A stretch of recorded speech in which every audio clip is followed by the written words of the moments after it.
So it stands for Endpoint Detection and Response, and it kind of does what it says on the tin. It uses software agents to collect telemetry information. It will be sent back to a central database where tools like machine learning and AI, et cetera, can perform real-time analysis.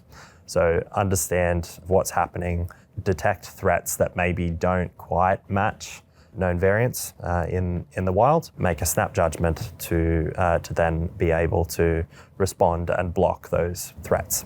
Another kind of key capability of an EDR solution is the ability to analyze the information post-breach. The information is captured, it's stored so that after a breach has occurred, you've got all the information that you need to be able to investigate kind of what happened and then potentially tweak your policies, et cetera, to better respond next time.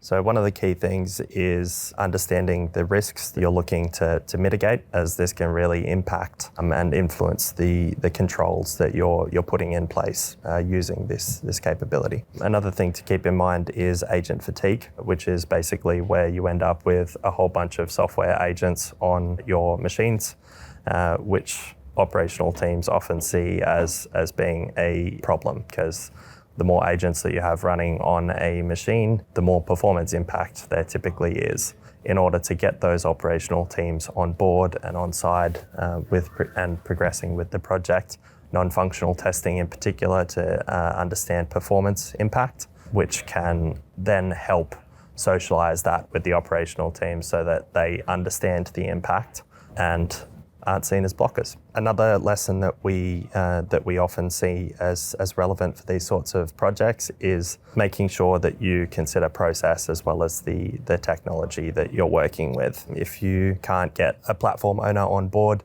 because you don't have an exception management process, for example, or they're not sure which team to contact if they require support because there's not an operational support model in place, then it's really difficult to kind of get them on board and help drive the project kind of forward.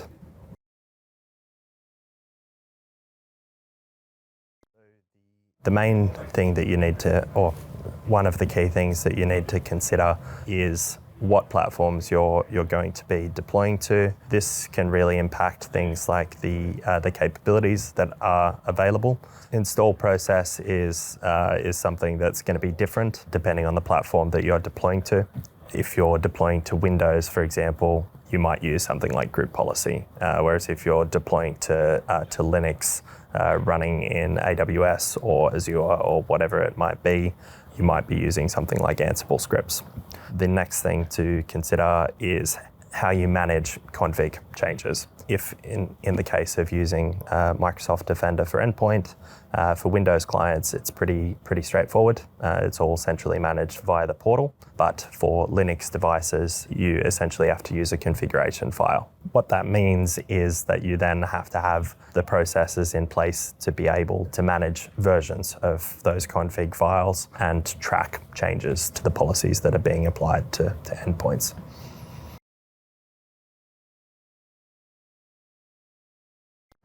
So the most effective approach that we've seen is to make sure that you start with auditing. So essentially get the software agents deployed to your machines and start collecting the data that you need to be able to make informed decisions about the policies and controls that you want to apply to those machines. And again, linking that back to the risks that you've identified earlier within the project.